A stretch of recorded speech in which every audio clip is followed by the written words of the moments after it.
So, Bill, I'm really glad to be here today for this interview. It's basically an interview about how museums can incorporate regenerative frameworks, regenerative thinking to maybe transform their core functions in strategic thinking to become more effective, more ethical when doing mitigation and adaptation to climate collapse, but also about how they have been working with social and environmental issues as a whole.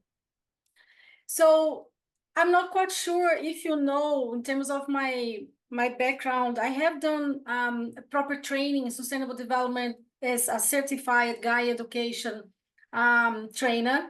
I have done multiple trainings in transition towns, in re-economy, on regenerative economy, and I have been also participating on the workshops that Daniel Wahl has done in regenerative cultures in Brazil and also internationally.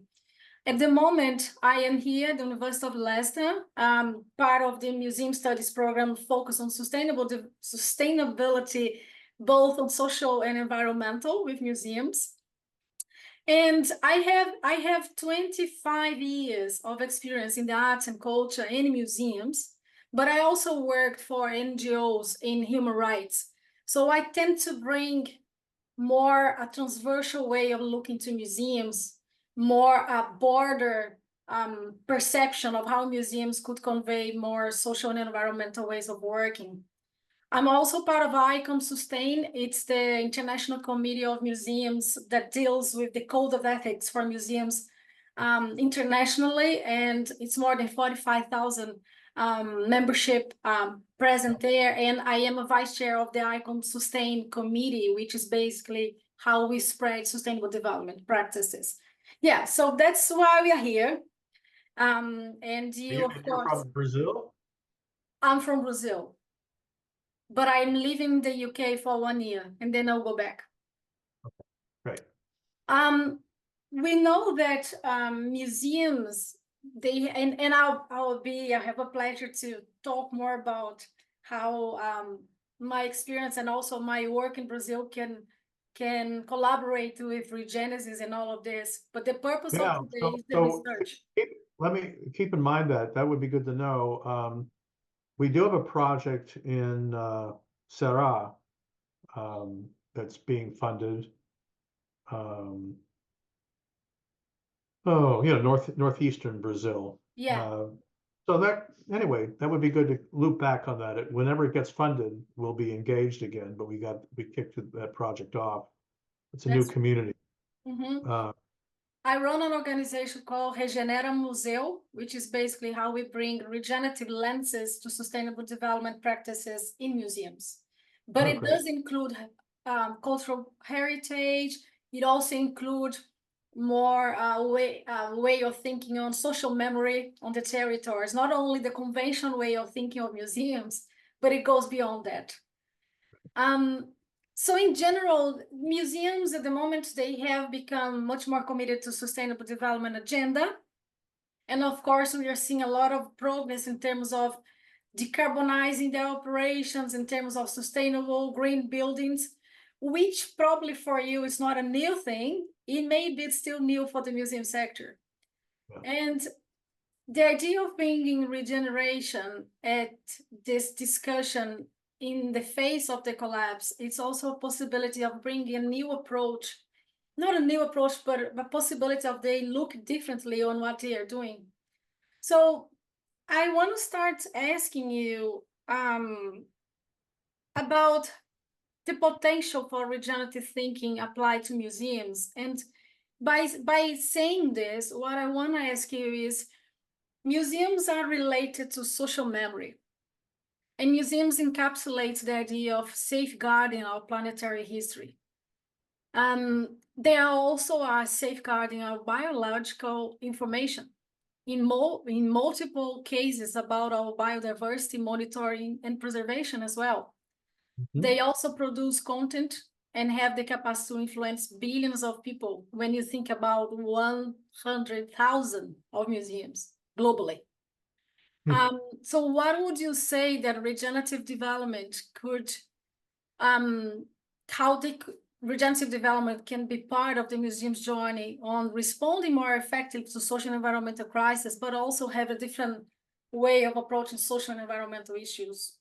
Yeah, so let me ask you, what do you think the outcome of regenerative development, and I'm glad you used that term development, what's the outcome For museums, for anything?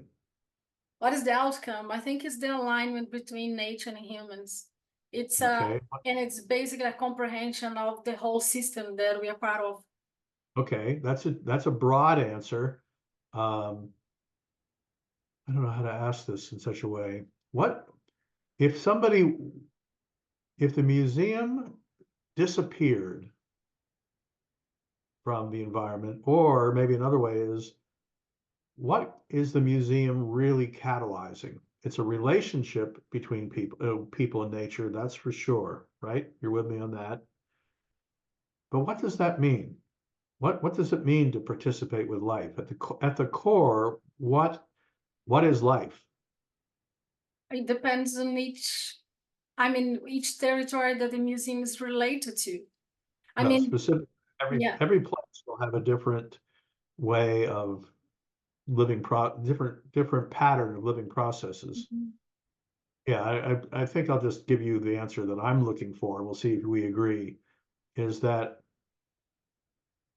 regeneration leaves behind the capacity and capability for the people in a place to co-evolve with all life. So it's a co-evolutionary relationship. And with that in mind, with that answer, if you will, or that direction or aim in mind, it seems pretty obvious to me what a museum ought to be doing.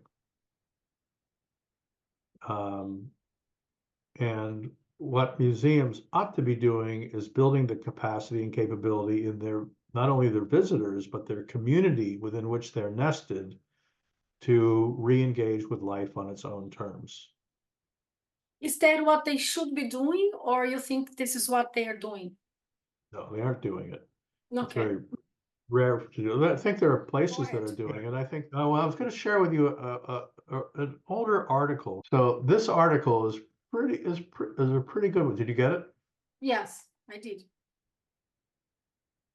And it is about how a nature center, which is a museum run by the National Park Service, is contrasted with a housing development whose aim was to heal the environment, and how the housing development was so much more effective because of the interplay between people and the environment. Rather than making it a display, it became a practice. And both are important, but the impact came from the practice, not the display. The display was passive. The display, you know all this. We don't need to talk about that. So it's just a useful reference, I think. It's really good, and also it brings me to the idea that you probably are aware of the eco museums. So there are lots of eco museums. Eco museums have a definition of an integral museum, the museum that aligns its work with the territory and the needs of the community, and minds much more the potential for the place than its collections or objects. And in most of the cases, the collections and the objects or the narrative is the living, what they would call the living archive, which is basically the trees and the rivers. So this is, I can give you an example, the Eco Museum of Amazon, it's basically this. They were born regeneratively. And I think it's a different example from others that we're looking at the more urban museums or traditional museums. I wouldn't say tradition, but the big ones in cities like London, where I am, and not necessarily they are interconnected with their place Right. as such. Yep. Yeah. Yes. Can you give me permission to share? I want to share with you one image that I think is pretty important. Trying to check if I can. Make me a co-participant or a co-host or something. Collaboration options, participants. Oh, we should be here.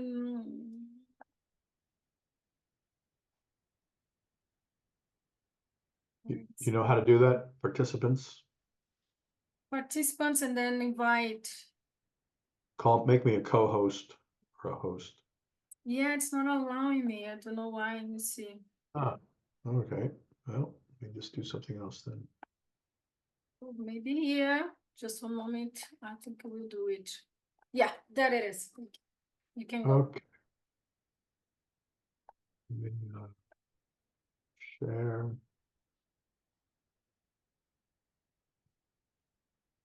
So you may have seen this diagram from speeches, but I just want to refer to that.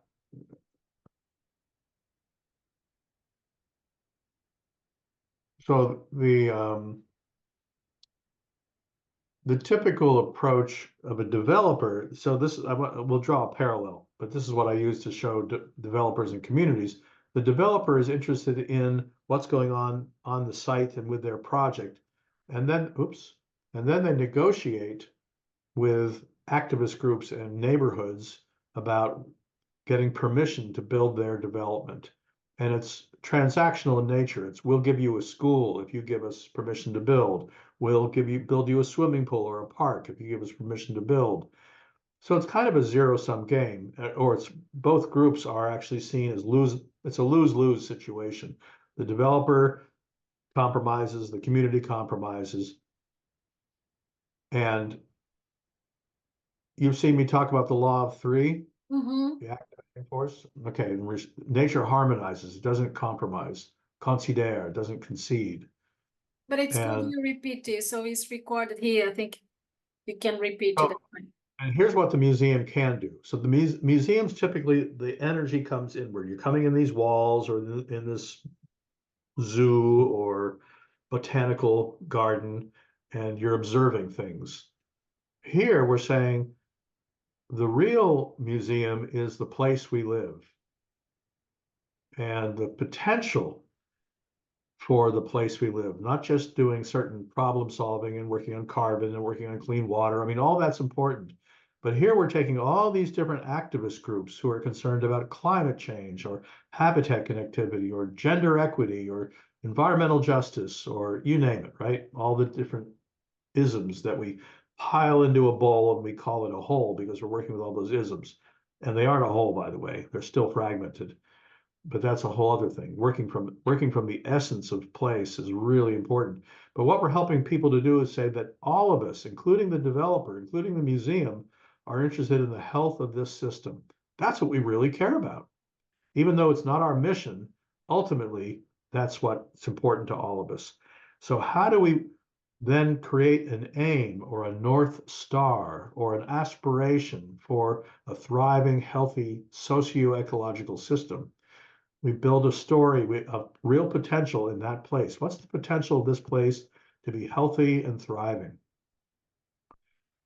on an evolutionary basis? Because that's the key here. We're participating in evolution. We're not creating an image because life is always changing.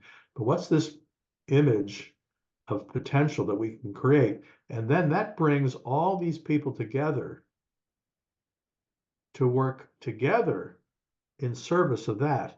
We're not abandoning their particular interests. So climate change and habitat connectivity and gender equity, that doesn't go away.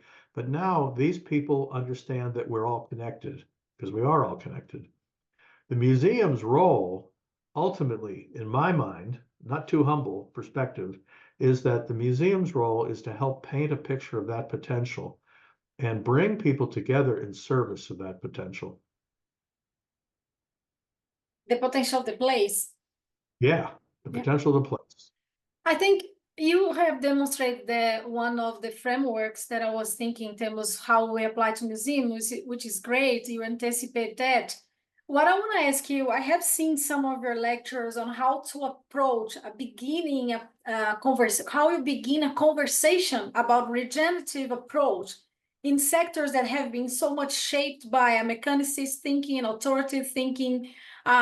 We know that the management systems in museums are very much shaped by Anthropocene.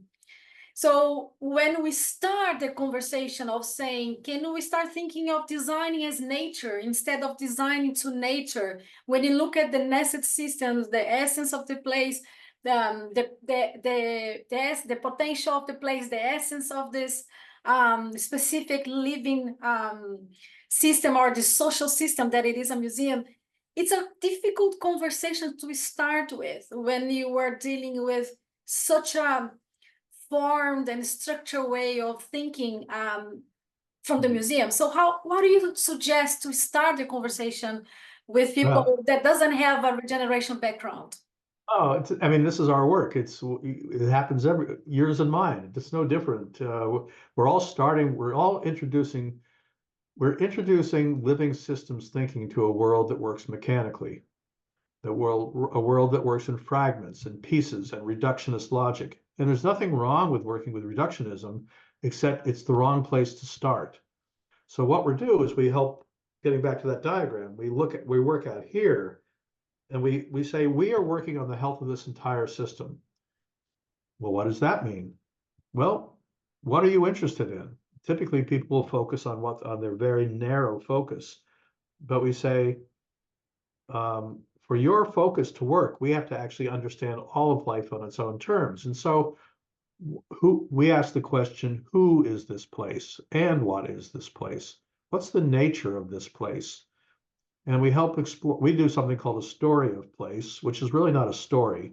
It's about exploring the essence patterns, the core patterns that make this place unique. And so what we're doing with people is we're saying, we may be working with a developer, for instance, who the community hates. They usually do. The developers are terrible. They're going to destroy our city. Well, the city's probably already destroyed or hurting. So the question is, what do you really want, is what we ask people. And there's the 5 whys, that facilitation technique. Why do you want that? Why do you want that? Why do you want that? Why do you want that? And it gets very quickly, well, we want that because we want a healthy place to live. We want to love our neighbors. It gets down to really core aspirations. So what we ask people is we help them discover how life wants to work in that place. We don't ask them what they want. We ask them how they live. So those patterns of life actually express more about what's important to people than not. Where do you take visitors when they come visit? Where did you have your first love affair? Where did you have, you can just get people to evoke where do you go on vacation? Where do you go when you're feeling lonely? Where do you go when you want peace and quiet? To help people experience what's important to them in their community. And then we help them see that the patterns that they're observing, because there's core patterns to this, are different than that city right next door. What makes your place unique? And it's a process of developing understanding. And understanding is the beginning of love. It's the beginning of active caring. So, and love is a heck of a lot more powerful motivator than fear or information. And so, well, I may be using the term love way too loosely. Let's just say that understanding how life wants to work in this place is exciting to a lot of people. Not to everybody, but enough people that they are willing to then come in and work together, because we bring them together every month to practice what does it mean to begin to work together in the service of this place. So the museum is a perfect place to do this, and call it action learning, right? Instead of you're actually helping a core group of people in the community. Let me share this with you. Oh, I'm gonna share something else with you, but I think will really be helpful. But in the meantime, let me just go back to this. We are, oh boy, oh yeah. Basically, you're forming a core team in the community to hold the whole system. This person represents climate change, that habitat connectivity, this security, this person environmental justice, right? You get all these people, and they realize ultimately we're all working on the same thing, but in a slightly different arena, or what we're working on is very much connected to what you're working on. And how do we then work together? And then these groups, which are the activist groups, implement those ideas, but these people are coming together to hold the whole. The government doesn't work that way. The museums have an opportunity to form an aspirational governance system in a community. I'm really I'm shortchanging this conversation, Lucimara, just because it's much more detailed. But you're getting the idea that there's a structure that museums could be helping to form. I think it's quite interesting the way you demonstrate the stakeholders being all together, thinking on how they love the place and how to demonstrate their different ways of healing the place, and then you bring them together to one story that it's unique and that they can act together. Museums have done a lot of work on community engagement and community hearing, especially now when they are thinking on community curatorship and participatory forums in museums. But the purpose of this community engagement, it's not yet to regenerate the territories. It's not necessarily, not all of them, some of them are, devoted to bring life back to the system that this museum is cohabiting. They have, similarly, as you mentioned before, what museums are displaying. Sometimes they are meant to discuss what museums are displaying, although they're forming these groups. So I'm just reflecting here, brainstorming with you, the key question of why they're doing what they're doing, it's missing from the very beginning, because there is a lot of facilitation of community engagement in museums going on at the moment, but what for? Yeah, what's the purpose? And so the health of your system, the health of your place is how we heal the world, right? I mean, we heal the world place by place. Museums are part of a place. They're integral to a place. They're a cultural resource for a place, right? But yet they aren't always seen as relevant. Yeah. And sometimes they become irrelevant because they miss the purpose in the place. Let me ask you about the notion of place in museums. Sure. I think one thing that is very interesting for us to discuss, it's how we expand the notion of place when we're thinking of museums. From one side, we see museums that have been very generalist, with narratives that are global narratives and not necessarily anchored to what's going on in the territory. We could mention Science Museum in the Museum Quarter, thinking about global issues, but not necessarily from their own neighborhood or what is surrounding the center of London or something like that. On the other side, we have something that is going on with museums, which you probably know, which is reconciliation, repatriation, restitution of objects and collections to places that they represent, and they have still, they stole these objects at some point. So when you think about the idea of bringing back vitality to places, can museums heal or contribute to heal places from where they took objects in the past out and somehow they unbalance the equilibrium of these ecosystems, and now maybe they can help for this restoration? What do you think? Absolutely, and they can do it under the rubric of becoming whole. How do we help your place that we plundered to become whole again? And that repatriation is an act of love, right? I mean, it's not really love, because you're basically making up for screwing up, you know, for plundering 200, 300 years ago, or 100 years ago even. But it could be an act of love. Yes, I have been reading how Regenegis and other authors as well talk about the mutuality aspect of regenerative development, reciprocity, and the whole idea that I think regenerative design or regenerative development could help these places that have somehow their sacred history being stolen. I think it's an issue of how. That's why I want to talk to you, because I think it's not about just giving back the object, but it's no. This is really a rich subject. This is great. I love it. First of all, I want to actually make a distinction between regenerative development and design.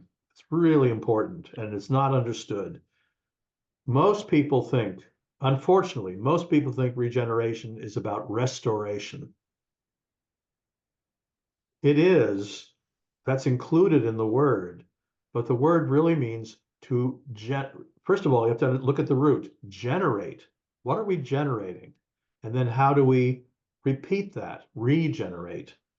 So what we're generating is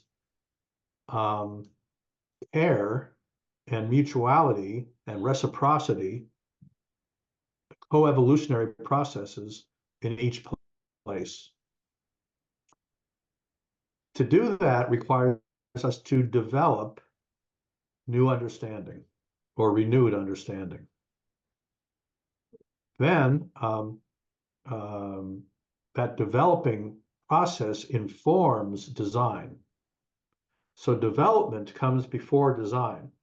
Then, after the design is done, whatever that might be a museum, that might be a building, it might be infrastructure, the development continues forever.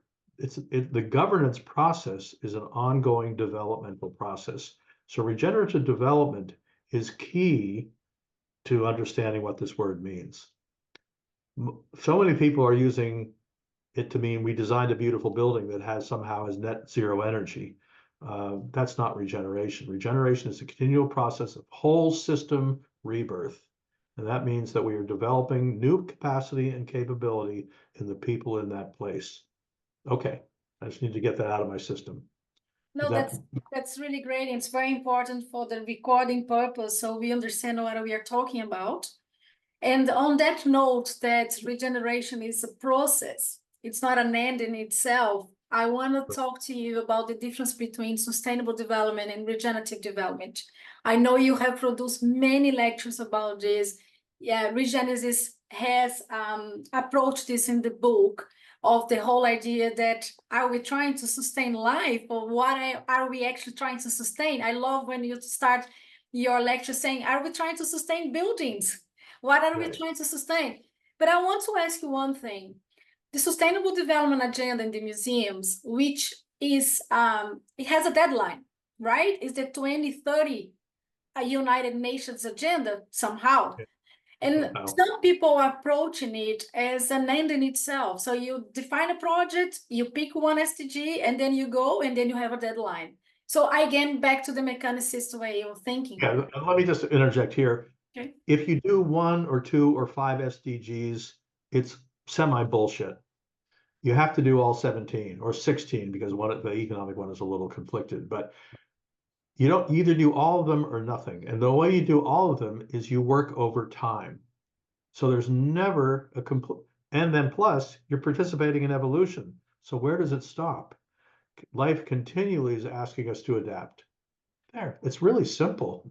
If you accept evolution as, I mean, the definition of life that I love, and you've heard me quote this, is life is the process of becoming.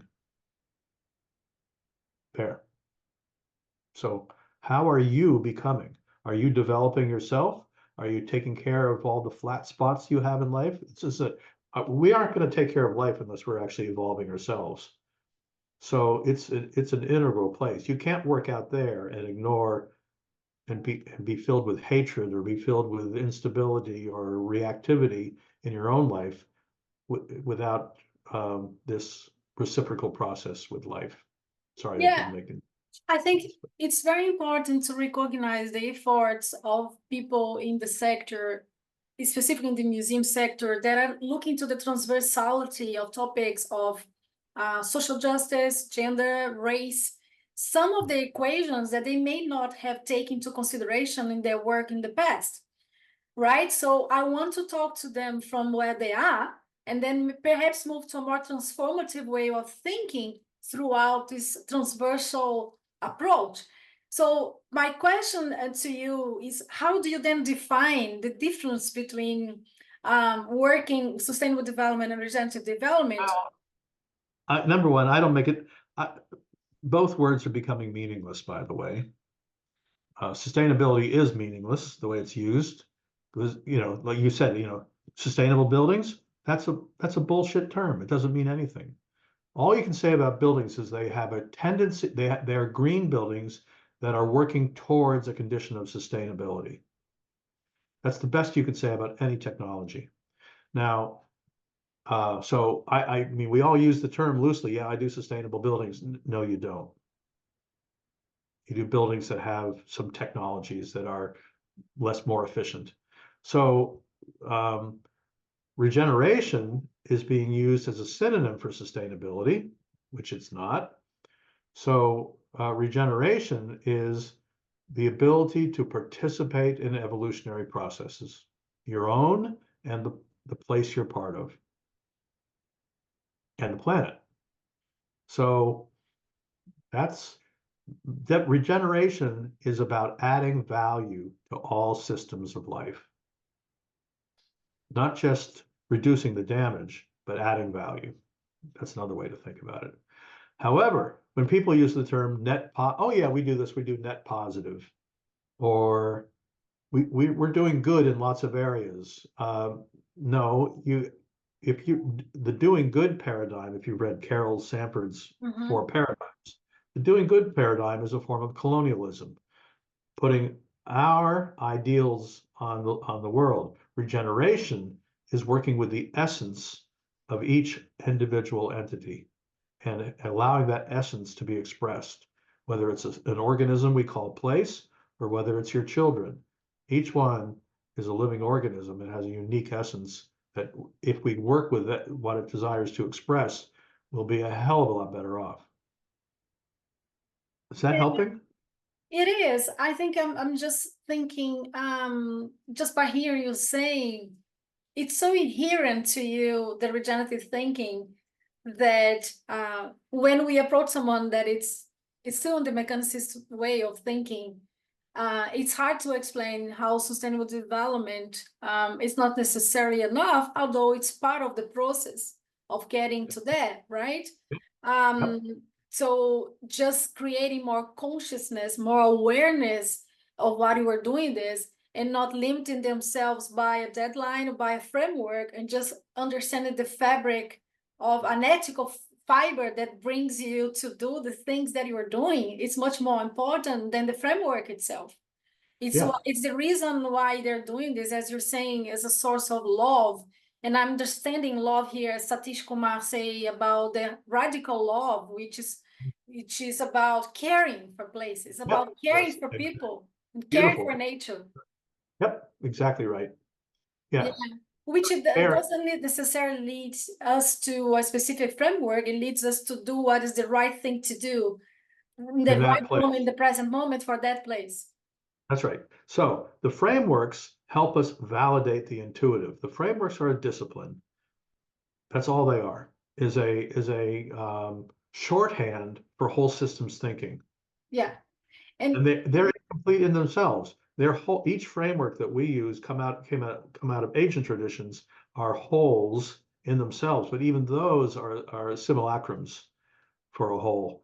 And this is why our practice requires us to use at least three frameworks, three whole system frameworks to even get close to a whole.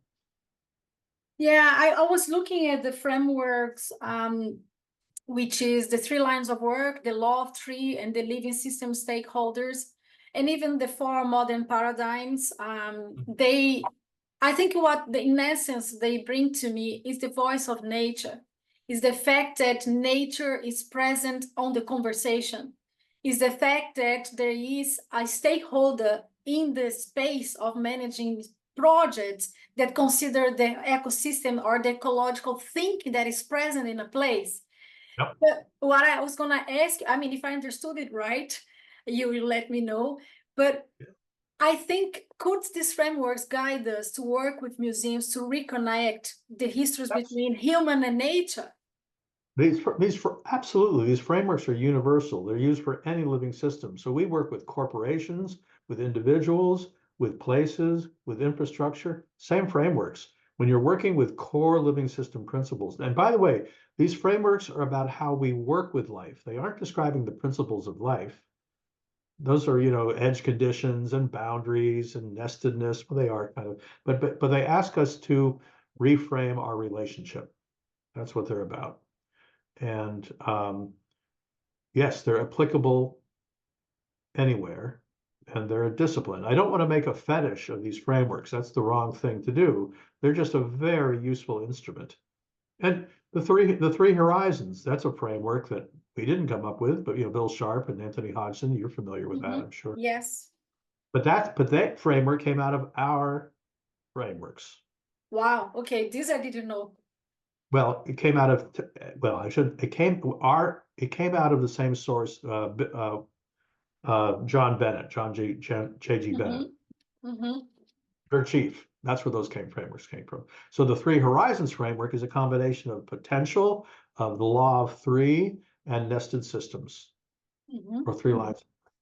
Do you think that any of these frameworks are specifically potentially driven to us to work with museums? I mean, could any of these frameworks, as you said, it would apply to any of the social systems, but is anything specific that it would call to our mind that how we could bring this to the museums?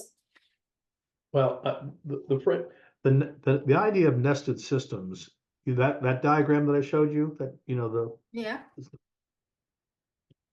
is the basis of everything. That's Yeah. basic framework. I mean, basically, you're talking about nested systems. The museum as a whole, the neighborhood it's in as a whole, the cities it's in as a whole, the watershed it's in as a whole, and how do we have reciprocal value exchange between them? Well, I can give you an example. This project's gonna be interviewing museums directors who have been more progressively thinking on their social and environmental work. I'm gonna interview the director of the Manchester Museum, and one action that they did recently is that when the new director started, there was a project going on of hiring a curator to talk about the South Pacific in the city and the legacy of the South Pacific. And then she stopped the whole thing and said, I'm not starting anything without hearing the community. So she invited 14 people from the South Asian Pacific living in Manchester who doesn't have anything to do with arts necessarily. And then they were heard and they construct the gallery based on their thinking. And so now they have the network of these people involved.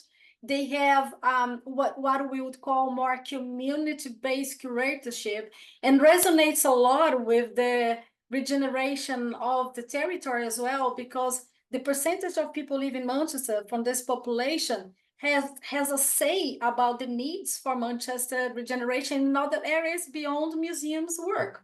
So I would say that my conversation with her, it's how much they're conscious of the nested systems that they are. Another thing they have done, they decided to open a space in their top to become a hub for climate scientists or environmentalists in the city to occupy that space.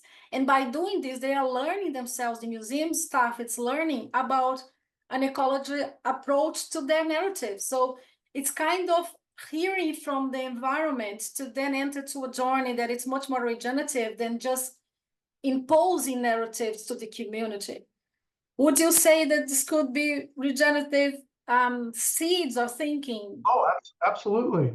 Absolutely. The question is, how is it going to continue? How is it going to continue to evolve? Because all life forms go through a continual cycle of birth, life, death, rebirth. You do this every day, Lucimara. I mean, I'm assuming you seem to be a very thoughtful person. And we come along and we think, oh, to your partner or whatever, your parents, or oh, I really shouldn't have said it that way. You've offended somebody, or you realize you may have come across the wrong way, and you realize you rebirth yourself. I need to remember not to do that. So that's a developmental process.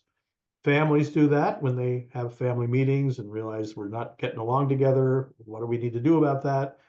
Communities need to do that. Unfortunately, communities don't have a resource to do that because government, our political system, is reactionary in nature. Museums could take the aspirational approach. The museums could work on potential, not just looking at the past. What does the past teach us about our potential? And by engaging people around that storying process, remember we learn by stories, we learn by metaphor. Every word we speak is a metaphor.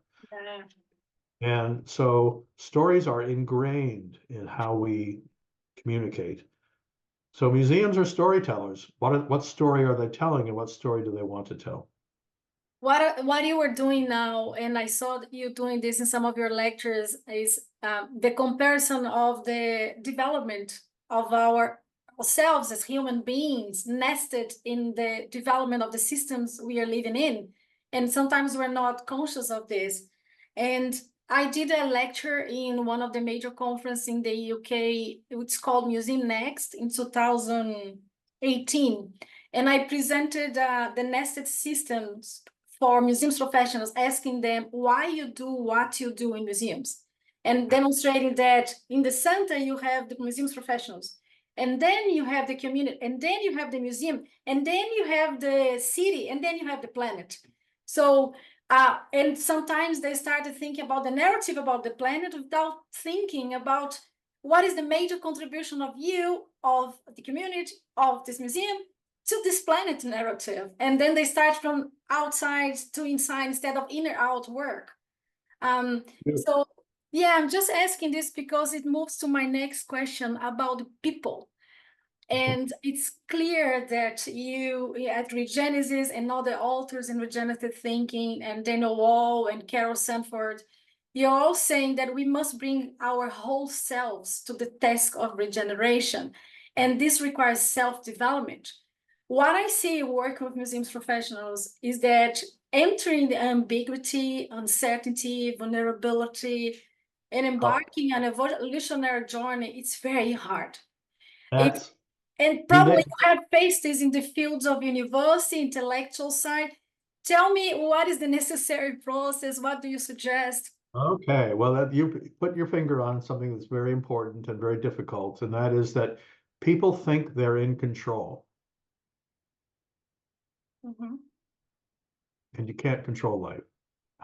Who's ever in control? You can actually anticipate a fair amount of emergent properties. That's what we call being in control, but you're never in control. So we actually are very accustomed to work with emergence. The question is how do you manage your being state to accept that which is presented to you, to accept what is emerging in that system? And the most important part of this work is who we are here to be able to accept that. Now, explaining that to people is very difficult. You can't explain it, but you can invite people to understand. I did this with the CEO of one of our clients, the CEO of a big South American COPEC. You know COPEC, right? Mhm. Anyway, the CEO of COPEC leaned down to me as I was leading a meeting in Chile, and he said, and I had changed the whole agenda. He said, "Bill, are you in charge here or what?" Well, I said, "What do you mean?" He said, "Well, you're changing the agenda." I said, "Well, the energy in the situation change is entirely different than we planned for. If I hadn't changed that, we would have lost the entire audience. We wouldn't have had anything." He said, "Well, it doesn't seem like you're really in charge." I said, "Are you in charge? If you were in charge, why did you hire me?"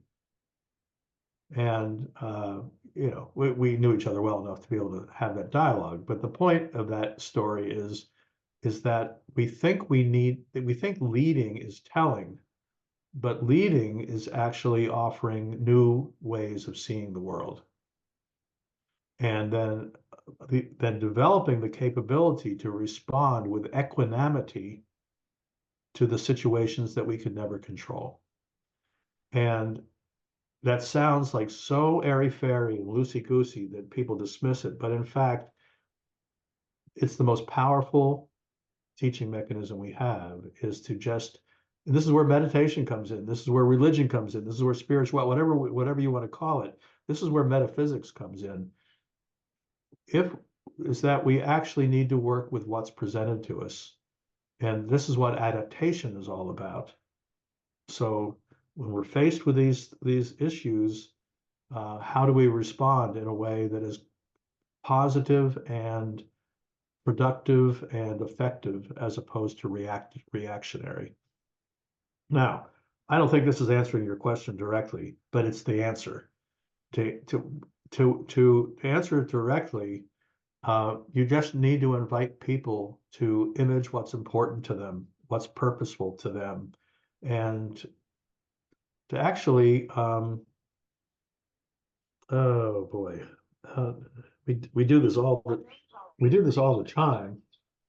Yes, and you do the regenerative practitioners journey, and Regenegis has developed a journey for people to enter this self-development, right? That's why I'm asking your experience on that. Yeah, well, that works, and it opens the doorway for people to see how life is actually working.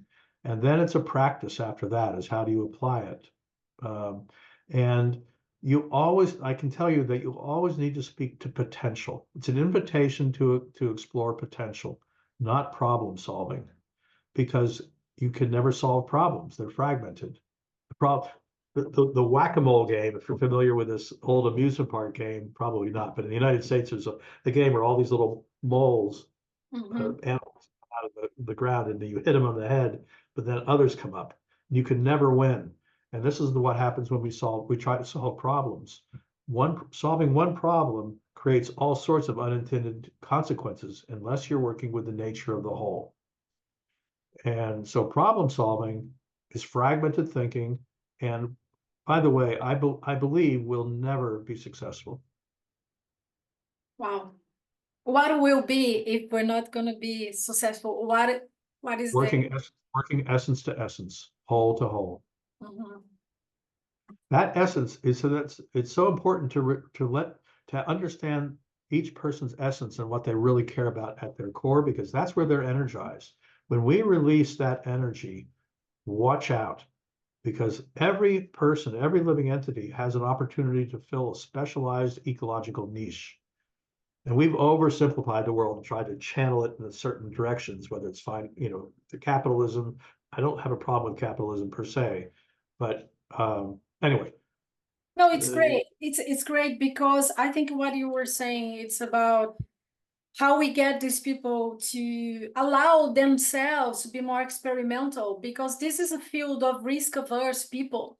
And one of the things I did 4 years ago is I co-curate a festival called Hyper Museums, which was a lab to get people out of the normal ecosystem so they could allow themselves to experiment, allow themselves to feel things. And this was about after the Gaia education. So we brought dragon dreaming experiences and facilitation and other ways of thinking, so they would lose this sense of the fact that they always need to have an answer, because museums, it's a center of the knowledge, it's a center of knowing. And then when we say them, come with me in a journey where you don't know anything, and let's reinvent it. Yeah, it's beautiful. That's exactly right. That center of knowing. So we want to create a museum that has a center of understanding. That's what's more important. Yeah. So understanding can't be explained by knowledge only. Understanding is understood by experience. So how do we invite people to experience? Would you leave for conclusion any thoughts about what major, I think we touched upon this, but anything that we haven't said about the major role that museums can have in regeneration, and how they can contribute by their uniqueness, qualities that the museum sector has? Well, museums are a cultural center, and what we're lacking is understanding how our culture affects nature and how nature affects culture. And so museums are an opportunity to have a socio-ecological whole. They could be the curators for wholeness, is one way to think about it. Yes, they could help us to imagine a future that is much more centered in wholeness. So, Bill, I must thank you for this, for the interview, for your thoughts and the things that you brought today that could be sitting the regenerative thinking in a field that has potential to contribute much more in regenerative culture and regenerative development. And I hope this can be spread as well. In the case of this recording today, what's meant mostly meant to bring findings for the research that I'm developing at the Museum Studies at the University of Leicester. So I'm just to closure, we have interviewed here Bill Reed, the founder of Regenegis Group. I'm actually not the founder. I'm an early adapter. Early adapter of Regenegis Group. And I'm Lucimara Letelier, a researcher at the University of Leicester Museum Studies. You're going to hear information about the report that is going to be released. And I want to thank you before we end the recording, if you have any final words. Well, I think this has been really fun, Lucimara, and you're really on a good track here. So I appreciate your diligence in researching and learning. I think you got it, or you're getting it, and we're all getting it. We're all trying to figure it out, right? So I think, and I love the idea of museums as an entry point and a holder of this way of being. I think that's beautiful. So good luck. I'd love to hear from you again. This has been really fun. Yeah, thank you.